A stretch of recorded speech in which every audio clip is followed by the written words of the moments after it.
नमस्कार, देवभूमि चैनल में आपका स्वागत है। आज के इस वीडियो में हम बात करेंगे अधिक मास में आने वाली चौथ की। अधिक मास में पूजा पाठ, जप, तप और व्रत का विशेष महत्व है। शास्त्रों में बताया गया है कि पुरुषोत्तम या अधिक मास में व्रत एवं पूजा पाठ करने से साधक को विशेष लाभ प्राप्त होता है। जैसा कि आप सब जानते हैं कि अधिक मास 3 साल में एक बार आता है। साथ ही इसमें फिर पड़ने वाले सभी व्रत एवं त्यौहार भी 3 सालों में एक बार ही रखे जाते हैं। 12 महीने की 12 चौथ होती हैं और एक चौथ होती है अधिक मास की। तो इस प्रकार से 13 चौथ होती हैं। हमारे हिंदू धर्म में, या ये कहें कि विशेषकर राजस्थान में, 13 महीने की 13 चौथ का व्रत अगर कोई नहीं कर सकता तो वह 6 चौथ का व्रत करे, 6 नहीं कर सकता तो 4 चौथ का व्रत करे, और अगर वह किसी वजह से 4 चौथ का भी नहीं कर सकता तो उसे 2 चौथ का व्रत तो अवश्य करना चाहिए। यह 2 चौथ होती हैं करवा चौथ और संकष्टी चतुर्थी व्रत, जिसे सकट चौथ भी कहा जाता है, जो जनवरी महीने में आती है, जिसका व्रत बच्चे के लिए सुहागन स्त्रियां करती हैं। बेटे की माँ और सुहागन स्त्री चौथ का व्रत अवश्य करें। अब हम जिस चौथ की बात करने जा रहे हैं उसको त्रिभुवन संकष्टी चतुर्थी व्रत भी कहते हैं। क्योंकि त्रिभुवन इसलिए कह रहे हैं इसे, क्योंकि इसमें 3 भगवान आएंगे। 3 भगवान आएंगे, मतलब कि संकष्टी चतुर्थी व्रत के अनुसार तो गणेश जी का हो गया, और अधिक मास श्री हरि का प्रिय होता है इसलिए विष्णु भगवान का हो गया। साथ में इस बार यह श्रावण में पड़ रहा है व्रत, तो इसलिए इसमें शिव भगवान भी सम्मिलित हैं। तो इस प्रकार से त्रिभुवन हो गए, यानी शिव भगवान, शिव शंकर, हरि, श्री हरि, विष्णु भगवान और गणेश जी। तो इस प्रकार से इसको आप त्रिभुवन संकष्टी चतुर्थी व्रत भी कह सकते हैं। हिंदू पंचांग के अनुसार यह त्रिभुवन संकष्टी चतुर्थी व्रत श्रावण अधिक मास के कृष्ण पक्ष की चतुर्थी तिथि के दिन रखा जाएगा। इस विशेष दिन पर गणेश जी की उपासना करने से साधक को सभी मनोकामनाएं पूर्ण हो जाती हैं। हिंदू पंचांग के अनुसार श्रावण अधिक मास के कृष्ण पक्ष की चतुर्थी तिथि 4 अगस्त को दोपहर 12:45 से शुरू होगी और 5 अगस्त सुबह 9:49 पर समाप्त हो जाएगी। ऐसे में त्रिभुवन संकष्टी चतुर्थी व्रत 4 अगस्त 2023 शुक्रवार के दिन रखा जाएगा। 13 महीने की जो चौथ के व्रत होते हैं, उस चौथ के व्रत में चौथ माता की पूजा की जाती है। साथ में गणेश जी को रखा जाता है। इसके साथ ही इसमें चंद्रदेव की पूजा का विशेष विधान है, क्योंकि चंद्रदेव को अर्घ देने के बाद ही हमारे व्रत का पारण होता है, अर्थात हम अपना व्रत खोल पाते हैं। शाम को चंद्रदेव को जब हम अर्घ दे देते हैं, उसी के बाद हम इस व्रत को खोलते हैं। तो आइए हम बात करते हैं अधिक मास में किए जाने वाले चौथ के व्रत की, जो सुहागन स्त्रियों द्वारा किया जाता है। अब इस वीडियो में मैं आपको उसकी पूजा विधि, कथा और साथ में उद्यापन बताऊंगी। तो सबसे पहले मैं आपको बताना चाहूँगी कि चौथ का व्रत किस प्रकार से किया जाता है। सबसे पहले आप सूर्योदय से पूर्व उठेंगे। उस समय में अगर आप चाहें तो चाय पी सकते हैं। अगर आप पीते हैं, सुबह में आपको उठ के चाय पीने की आदत है, तो आपको ब्रह्म मुहूर्त में ही पीनी होती है। सूर्योदय के बाद आप इसमें चाय नहीं पी सकते।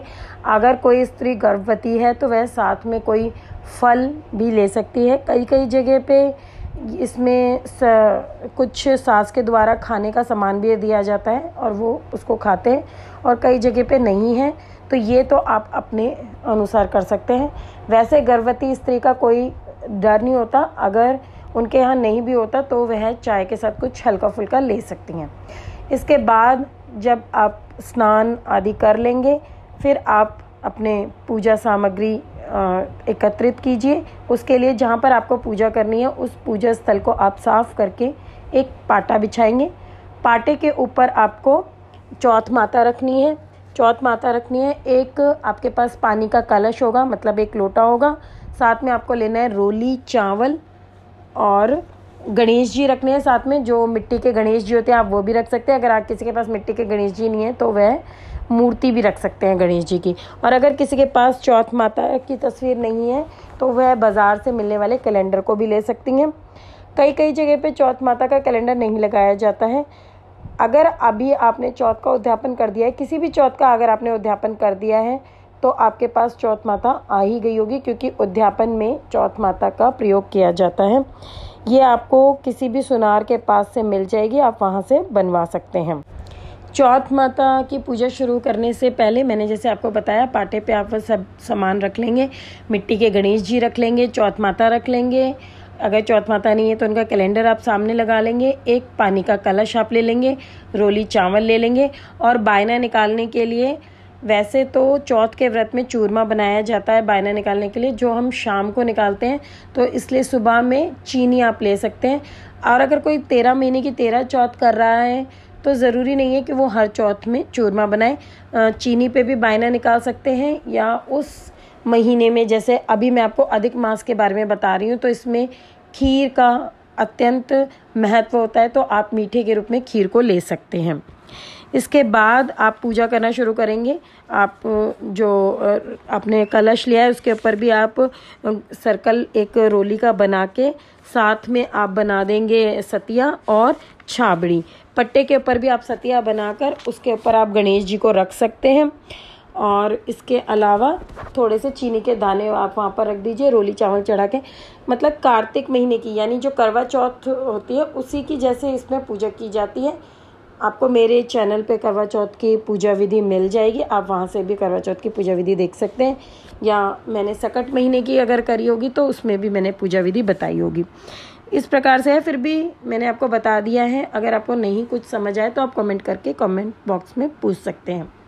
इसके बाद आप कथा करना शुरू करेंगे, जो आपको मेरे आगे वीडियो में सुनने को मिलेगी। इसके बाद जब आपकी कथा हो जाएगी तो आपने जो बायना निकाला है, कई जगह पर क्या होता है कि चंद्रमा को शाम को अर्घ देने के बाद बायना निकाला जाता है और फिर सासू जी को पैर छूकर वह बायना दिया जाता है। और कई जगह क्या है कि सुबह में ही कथा करके बायना दे देते हैं। तो ये है, आप अपने अनुसार कर सकते हैं, क्योंकि कई जगह पर सिर्फ कथा सुबह में कर ली, उसके बाद शाम को चंद्रमा को भोग लगाया जाता है, पूजा की जाती है, अर्घ दिया जाता है और व्रत खोला जाता है। परंतु कई जगह पे शाम के समय चौथ माता की जोत भी देखी जाती है। मतलब जिस प्रकार से कंडे पे हम नवरात्रों में करते हैं, इस प्रकार से जोत भी की जाती है। तो जब हम कथा सुन लेंगे उसके बाद हम अपना बायने पे अपना पैसे रख के सासू जी को दे देंगे। अब बात करते हैं उद्यापन की। आप किस प्रकार से उद्यापन करेंगे। उद्यापन के लिए अधिक मास की चौथ हो या किसी भी महीने की चौथ हो, इसमें आपको 12 तो सुहागन स्त्रियां ली जाती हैं, एक आपको जोड़ा लेना होता है। अगर आपके पास सास ससुर हैं तो आप अभी सास ससुर का ही जोड़ा रखेंगे। अगर किसी के पास सास ससुर नहीं है तो वह नंद नंदोई, जेठ जेठानी, या अगर ताया ससुर ताई सास, मतलब कोई भी सास ससुर का रिश्ता है या नंद नंदोई हैं, इस प्रकार से आप किसी को भी रख सकते हैं जोड़े के रूप में। तो 12 सुहागन स्त्रियों को आप 12 साड़ियाँ या 12 ब्लाउज पीस, जो आपको सही लगता है आप वह ले सकती हैं। 12 ब्लाउज पीस भी ले सकती हैं और 12 साड़ियाँ भी ले सकते हैं। उसके ऊपर आपको सुहाग का सामान रखना है। सुहाग का सामान जो 2 बड़ी चौथ हैं, एक तो सकट चौथ और एक करवा चौथ, इस पे तो आपको 12 साड़ियों पे पूरा श्रृंगार का सामान रखना है। अगर आपके सामर्थ्य नहीं है तो जो इन 2 के अलावा आप कर रहे हैं, जैसे अभी अधिक मास का आप कर रहे हैं या भादों की चौथ का करते हैं या किसी और महीने की चौथ का करते हैं, तो आप सिर्फ बिंदी का पत्ता भी रख सकते हैं और अपने सामर्थ्य के अनुसार उन साड़ियों के ऊपर दक्षिणा रख सकते हैं। जो जोड़ा आप लेंगे उसमें सास ससुर का, उसमें ससुर जी के आपको 5 कपड़े करने हैं, जो भी वह पहनते हो वही कपड़े आप कर दीजिए। साथ में आपको सास की साड़ी पे भी 5 कपड़े करने हैं, जिसमें आप साड़ी, ब्लाउज, पेटीकोट 3, रुमाल रख सकते हैं या छोटा सा टॉवल वाला हैंकी रख सकते हैं, जैसा भी आपको सही लगे। इस तरीके से 4 कपड़े आपने कर दिए उनके। साथ में आपको सासू जी की श्रृंगार सामान की पिटारी भी रखनी है, जिसमें आप सारा सामान रखेंगे। अब बाकी 12 स्त्रियों के पे आप सिर्फ बिंदी के पत्ते भी रख सकते हैं। अगर आप बाकी चौथ का उज्जमन कर रहे हैं। लेकिन अगर आप करवा चौथ और सकट चौथ कर रहे हैं तो उसमें आपको 12 स्त्रियों की साड़ी पे भी पूरा श्रृंगार का सामान रखना है। बाकी चौथ में आप सिर्फ सासू माँ के पे भी रख सकते हैं। तो उसमें आपका हो गया कंगा, शीशा, बिंदी, काजल, मेहंदी और सिंदूर, चूड़ा। राजस्थान में चूड़ा चलता है, आप चूड़ा रख सकते हैं। किसी के यहाँ चूड़ा नहीं जानते तो वह चूड़ी या कड़े रख सकते हैं। इस प्रकार से मेन तो श्रृंगार के सामान होते हैं आपका बिंदी, सिंदूर, मेहंदी, चूड़ी, चूड़ा या कड़े, और आपका बालों में लगाने के लिए रबड़, काजल।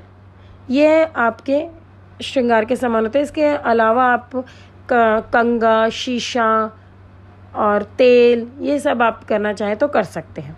साथ में आपको चांदी की एक सामान के रूप में उनको बिछिया देनी है। बिछिया आपको ध्यान रखना है कि 2 नहीं देनी है। जब भी आप देंगे सासू माँ को 4 बिछिया के जोड़े ही देंगे। मतलब कि जो 4 होती है ना, गिनती में 4 होती हैं, वो आपको देना है बिछिया। और साथ में आप सोने के रूप में एक उनको नोज पिन यानी लौंग दे सकते हैं। ये सब आपका सामग्री हो गई। इसके अलावा अधिक मास की चौथ अगर आप कर रहे हैं तो इसमें खीर जलेबी का विशेष महत्व होता है। तो आप खीर जलेबी को प्रसाद के रूप में 12 सुहागन स्त्रियों को दे सकते हैं। तीसरा जो 13वां जो आपका जोड़ा है उनको भी आप मतलब सास ससुर को भी यही खीर जलेबी देंगे, पैर छू के उनको दक्षिणा देके अपने सामर्थ्य अनुसार। बाकियों के तो आप साड़ी पे रख देंगे।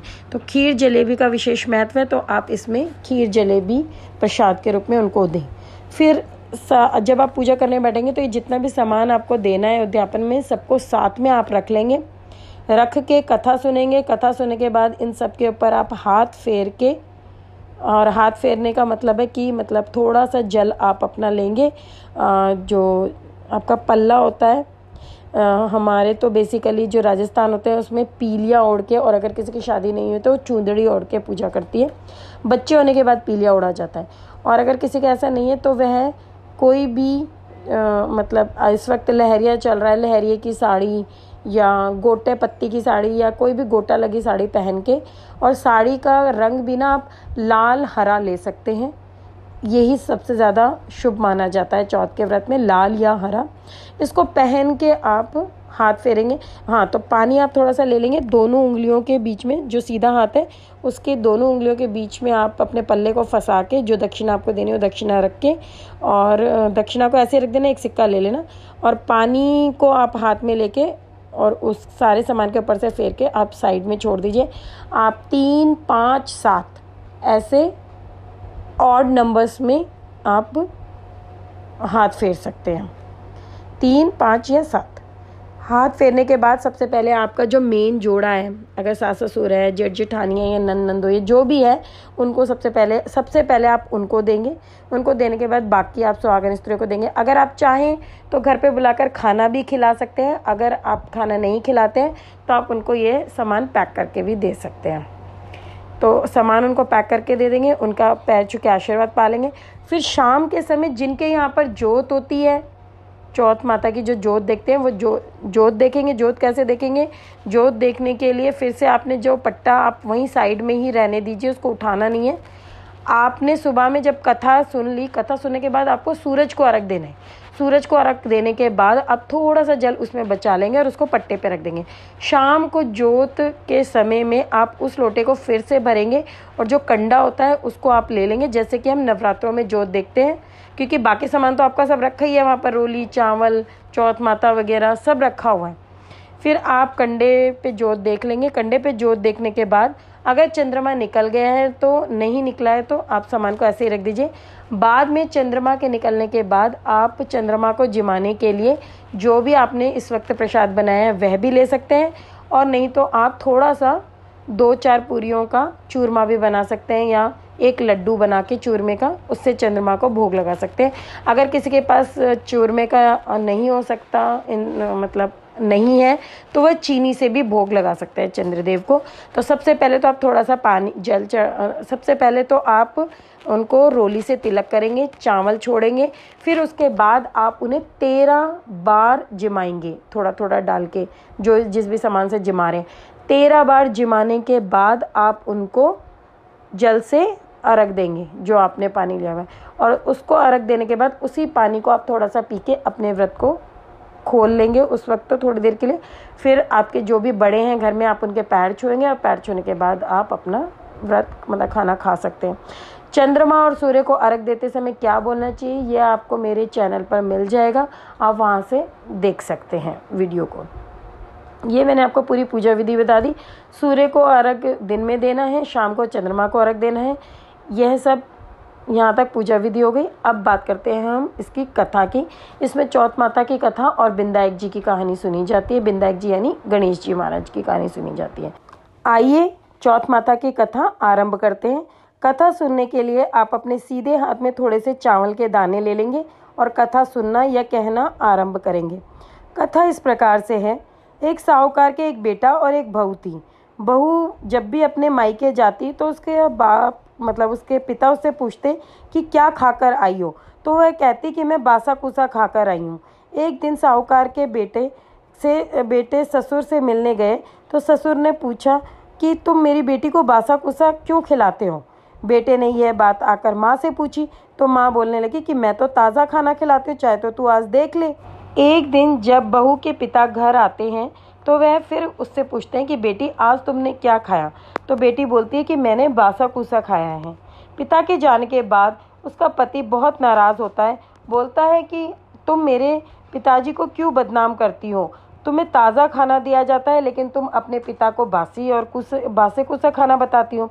तो वह बोलने लगी कि तुम्हारे पिताजी कमाते हैं, तुम नहीं कमाते, अगर तुम्हारे बाप कमाते हैं तो वह खाना बासा कुसा ही हुआ। यह सुनकर उसका पति कमाने के लिए चला जाता है। एक दिन वह पड़ोसन के घर जाती है किसी काम से, तो देखती है कि सब कोई कहानी सुन रहे हैं, तो वह पूछती है कि तुम ये क्या कर रहे हो। पड़ोसन बोलती है कि हम चौथ माता की कहानी सुन रहे हैं, इस चौथ माता की कहानी को करने से अन्न धन होता है, बेटा पोता होते हैं, 12 बरस से जो बिछड़ा हुआ पति होता है वह मिल जाता है। बहू ने चौथ का व्रत करना आरंभ कर दिया। शाम को चांद को अर्घ देकर वह खाना खाती। ऐसे ही चौथ का व्रत करते करते उसको 12 बरस हो गए, मतलब 12 महीने हो गए। गणेश चौथ ने सोचा कि इसे व्रत करते करते 12 बरस हो गए हैं, अगर इसके धनी को हम नहीं लेकर आएंगे तो हमें कलयुग में कोई नहीं मानेगा। उसी दिन रात को चौथ माता ने उसके धनी को बोला कि अब तू घर चला जा, तेरी औरत मतलब तेरी पत्नी तुझे याद करती है। तो वह बोला कि मैं तो काम में बहुत उलझा हुआ हूँ, नहीं जा सकता। तो चौथ माता ने बोला कि दिन उगने से पहले ही चौथ माता का नाम लेकर दोनों घुटनों को मोड़ कर बैठ जाना, और देने वाले दे जाएंगे और लेने वाले ले जाएंगे। वह सुबह उठा और उठकर उसने ऐसा ही किया, उसके सारे काम पूरे हो गए। रास्ते में जब वह आदमी चला तो उसको एक बूढ़ा सांप दिखाई दिया, तो उसने उसको काटने के लिए उसके पास आया। तो उसने बोला कि मैं 12 महीने के बाद घर जा रहा हूँ, मैं अपनी पत्नी से और अपनी माँ से मिलूँ, फिर तुम मुझे खा लेना। तो सांप ने बोला कि भाई मैं तेरा विश्वास कैसे करूँ। तो उसने कहा छत पर जाकर पलंग पर सो जाना और तुम सीढ़ियाँ चढ़कर आ जाना। इतना कहकर वह उदास सा घर आ गया। घर पे आकर किसी से भी बात नहीं करी। रात को छत पर सोने के लिए गया तो एक सीढ़ी में बालू, एक में दूध का कुंडा और एक में पानी का कुंडा और एक में फूल बिखेर दिए। रात को सांप आया, पहले तो जो बालू पड़ी हुई थी उसमें खूब लोट पटलोट किया, फिर उसने खूब सारा दूध पिया। दूध पीने के बाद फूलों की खूब सुगंध लेकर वह छत पर जाने लगा। तो चौथ माता ने सोचा कि अगर मैं इसका संकट नहीं काटूंगी तो कलयुग में हमें कोई नहीं पूछेगा। तो यह सोचकर चौथ माता ने उसको मारकर ढाल से ढक दिया, और तलवार से मार के मतलब ढाल से ढक दिया। उसकी थोड़ी सी पूंछ कटकर उसके जो लड़का था उसकी जूती में गिर गई। पूंछ ने सोचा कि ये जैसे जूती पहनेगा मैं इसे खा जाऊंगी। तो चींटियाँ थी वो आपस में बात करने लगी कि इसकी पत्नी हम लोगों को रोज़ आटा खिलाती थी, मतलब जो चींटियों को आटा खिलाने के लिए जाते हैं ना कई लोग, तो उसी प्रकार से उसकी पत्नी चींटियों को आटा डालने जाती थी। तो हमें इसके पति की रक्षा करनी चाहिए। सब चींटियों ने मिलकर उसकी जो पूंछ थी उसको थोती कर दिया, मतलब बिल्कुल खाली कर दिया खाकर। और इससे उसका संकट कट गया। सुबह उठने में उसको देर हो गई तो उसकी माँ उसको उठाने जाने लगी तो सीढ़ी में खून देखकर चिल्लाने लगी कि मेरा बेटा मर गया, मेरा बेटा मर गया। बेटे ने आकर सारी बात बताई। फिर बेटे ने माँ से पूछा कि माँ, क्या तुम मेरे नाम से कोई व्रत या पुण्य करती हो क्या, या करा था क्या? तो माँ ने बोला कि मैंने तो कुछ भी नहीं किया। फिर उसकी पत्नी ने बोला कि मैं तुम्हारे लिए 12 महीने की चौथ के व्रत करती थी। तो माँ ने बोला कि मैंने तो तुझे व्रत करते हुए नहीं देखा। मतलब उसकी सास ने बोला कि मैंने तो तुझे व्रत करते हुए नहीं देखा, मैं तो तुझे 4 टाइम का खाना देती थी, मतलब जो 4 समय का खाना होता है वह देती थी। तो बहू ने अपनी सास को बताया कि वो जो 4 समय का आप मुझे खाना देती थी उसमें से एक खाना तो मैं सीधा निकाल देती थी, मतलब कि ब्राह्मण को निकाल के दे देती थी एक समय का खाना। दूसरा समय का खाना मैं गाय को खिला देती थी। तीसरे समय के खाने को मैं गड्ढा खोद के उसमें दबा देती थी, और जो चौथे समय का खाना होता था उसको मैं चांद को अर्घ देकर खा लेती थी। तो सास ने ब्राह्मण की लड़की को बुलाकर पूछा तो उसने बोला कि हाँ देती थी। गाय से पूछा तो गाय ने भी हुंकारा भर दिया कि हाँ मुझे दिया था। और जब गड्ढा खोद कर देखा तो उसमें काफ़ी सारे सोने के आभूषण निकले। सारी नगरी में हेला फिरा दिया, मतलब कि सारे नगर में यह सूचना दे दी कि सुहागन स्त्री, बेटे की माँ और जिनका शरीर स्वस्थ है, उनको कोई परेशानी नहीं है, वह सब कोई चौथ माता का व्रत करें। तो हे चौथ माता, जैसा आपने उसको सुहाग दिया ऐसा सबको देना। कहते ने सुनते ने हुंकारा भरते ने, आपने सारे परिवार ने सुहाग दीजो। इसके बाद आपने जो हाथ में चावल के दाने ले रखे थे उसमें से थोड़े से दाने आप पानी के लोटे में डाल देंगे और थोड़े से दाने आपके हाथ में रहेंगे। उसके बाद आप विनायक जी, ये मतलब कि गणेश जी की कथा सुनना आरंभ करेंगे। कथा इस प्रकार से है। एक विनायक जी महाराज थे। वह चुटकी में चावल और चमचे में दूध लेकर घूम रहे थे कि भाई कोई खीर बना दो, कोई खीर बना दो।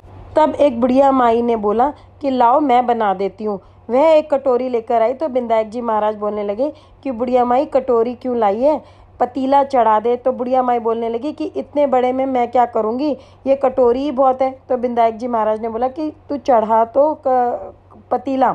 बुढ़िया माई ने पतीला चढ़ा दिया। चढ़ाते ही पतीला दूध से भर गया। विनायक जी महाराज बोले कि मैं बाहर जाकर आ रहा हूँ, जब तक तू खीर बना ले। खीर बनकर तैयार हो गई। विनायक जी महाराज आए नहीं तो बुढ़िया माई का मन ललचा गया। वह दरवाजे के पीछे बैठकर खीर खाने लगी और बोली जय विनायक जी महाराज, और भोग लगाया और भोग लगा के और खीर खा ली। इतने में विनायक जी महाराज आए और पूछने लगे कि बुढ़िया माई खीर बना ली। तो बुढ़िया माई बोली हाँ बना ली, आ जाओ जीम लो। तब विनायक जी महाराज बोले कि मैंने तो जीम लिया, जब तूने भोग लगाया मैंने तभी जीम लिया था। तो बुढ़िया माई बोली हे महाराज, मेरा तो पर्दाफाश कर दिया, लेकिन किसी और का मत करना। विनायक जी महाराज ने बुढ़िया माई के धन के अटूट भंडार कर दिए और बोले कि मैं तेरे 7 पीढ़ियों तक रहूँगा। हे विनायक जी महाराज, जैसे बुढ़िया ने दिया वैसे सबको देना। कहते ने सुनते ने हुंकारा भरते ने, हमारे सारे परिवार को देना। इतना कह के जो आपने बाकी के चावल अपने हाथ में रखे थे वह आप वापस से उसी पट्टे पे रख देंगे जहाँ पर आपने पूजा शुरू करी थी। और फिर आप सूर्य भगवान को अर्घ देंगे। सूर्य देवता को अर्घ देते समय आपने जो कहना है वह आपको मेरे चैनल पे मिल जाएगा। इसके बाद फिर आप शाम को, अगर आपके जोत होती है तो आप जोत देखेंगे, नहीं होती तो आप सीधा चंद्रमा को अर्घ दे के अपना व्रत खोल लेंगे।